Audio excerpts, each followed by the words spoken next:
മുസഫർ അഹമ്മദിന്റെ സവിശേഷതകൾ അറിയുന്നവരുണ്ട്.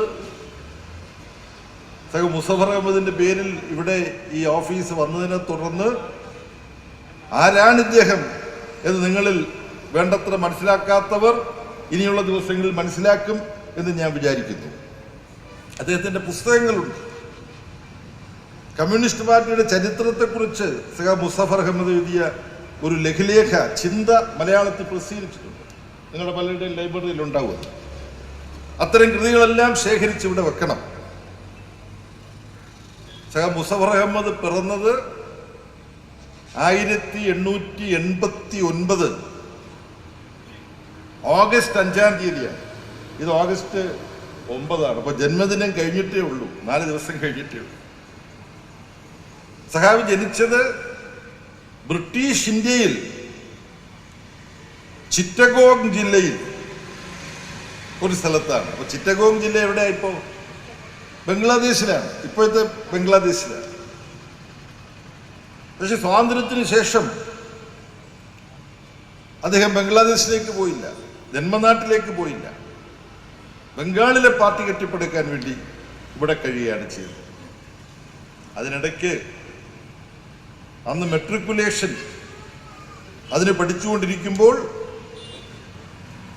മുഴുവൻ സമയം രാഷ്ട്രീയത്തിലേക്ക് ഇറങ്ങി. സ്വാതന്ത്ര്യ സമര സേനാനിയായി. യുവാവായിരിക്കുമ്പോൾ തന്നെ ഒരു മാസികയുടെ സഹപത്രാധിപരായി. ആ മാസികയുടെ പേര് നവഭാവന, ക്ഷമിക്കണം, നവയുഗം. നവയുഗം എന്നുള്ളതിന്റെ ബംഗാളിയാണ് നവയുഗ. സഹപത്രാധിപരെന്ന് പറയുമ്പോൾ മുസഫർ അഹമ്മദിന്റെ കൂടെ പത്രാധിപരായിട്ടുള്ള മറ്റേ സഹപത്രാധിപരാരാ? രവീന്ദ്രനാഥ ടാഗോറിനെ പോലെ ബംഗാളി കവിതയിൽ അനശ്വരനായി വളർന്ന, വിപ്ലവ പ്രസ്ഥാനത്തോടൊപ്പം വളരെ അടുത്ത ബന്ധം പുലർത്തിയ വിശ്വവിശ്രുതനായ ഒരു കവിയുണ്ട്, ബംഗാളി കവി. ആർക്കെങ്കിലും പേര് കുറിച്ച് പറയാമോ? ഖാസി നസ്രുൽ ഇസ്ലാം. ഖാസി നസ്രുൽ ഇസ്ലാം, മുസഫർ അഹമ്മദ്, ഇവർ രണ്ടുപേരും സഹപത്രാധിപന്മാരായിട്ടാണ് നവയുഗ് എന്ന പ്രസിദ്ധീകരണം വന്നത്. അദ്ദേഹം കമ്മ്യൂണിസ്റ്റ് പാർട്ടി അംഗമാകുന്നു. 1920 ഒക്ടോബർ 17-ാം തീയതി താഷ്കന്റിൽ വെച്ച് ഇന്ത്യക്കാരായ കമ്മ്യൂണിസ്റ്റുകാരുടെ ആദ്യത്തെ ഒരു സംഘടന ഉണ്ടായി. അതുപോലെ കോഴിക്കോട്ട് ഒരു പീഡിക മുറിയിലിരുന്നു കൊണ്ട് പി കൃഷ്ണപിള്ള സെക്രട്ടറിയായി EMS നമ്പൂതിരിപ്പാടും കെ ദാമോദരനും NC ശേഖറും അംഗങ്ങളായിട്ടൊരു പാർട്ടി ഘടകം ഉണ്ടായില്ലേ കേരളത്തിൽ ആദ്യം? അതുപോലെ MN റോയിയുടെ നേതൃത്വത്തിൽ, അന്ന് കമ്മ്യൂണിസ്റ്റ് പാർട്ടി നേതാവായിരുന്നു MN റോയ്. പിന്നീട് ചില നിലപാട് മാറ്റങ്ങളൊക്കെ ഉണ്ടായി, നമുക്ക് ക്ഷമിക്കാം. വലിയ സംഭാവന നൽകിയ MN റോയിയുടെ നേതൃത്വത്തിൽ എവലിൻ റോയിയും മറ്റ് നേതാക്കന്മാരും ചേർന്ന് ഇന്ത്യയിലെ കമ്മ്യൂണിസ്റ്റ് പ്രസ്ഥാനത്തിന്റെ സംഘടനാപരമായ യാത്ര തുടങ്ങുന്നത് താഷ്കന്റിൽ വെച്ച് 1920 ഒക്ടോബർ 17-നാണ്. അന്നവിടെ കമ്മ്യൂണിസ്റ്റ് പാർട്ടിയുടെ ആദ്യ ഘടകത്തിന്റെ സെക്രട്ടറി ആയിട്ട് ആരാണ് തിരഞ്ഞെടുക്കപ്പെട്ടത്?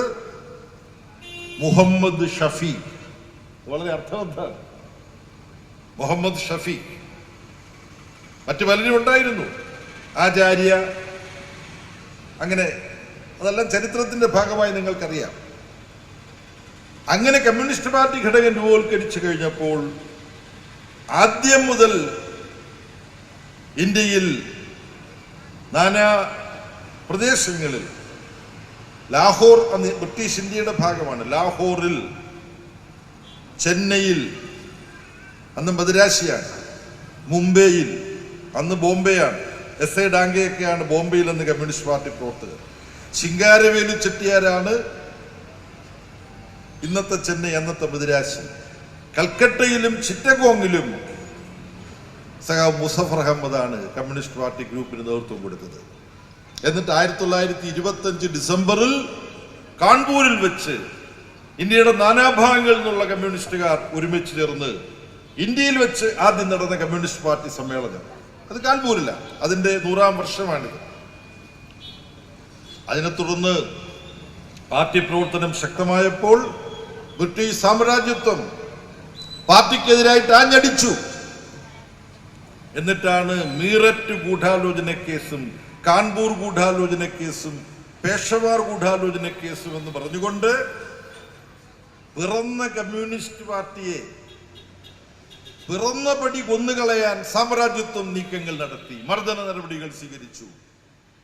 അന്ന് അത്തരം മർദ്ദന നടപടികൾക്കിരയായ സ്വാതന്ത്ര്യ സമര സേനാനിയും ധീരനായ കമ്മ്യൂണിസ്റ്റ് നേതാവുമാണ് സഖാവ് മുസഫർ അഹമ്മദ്.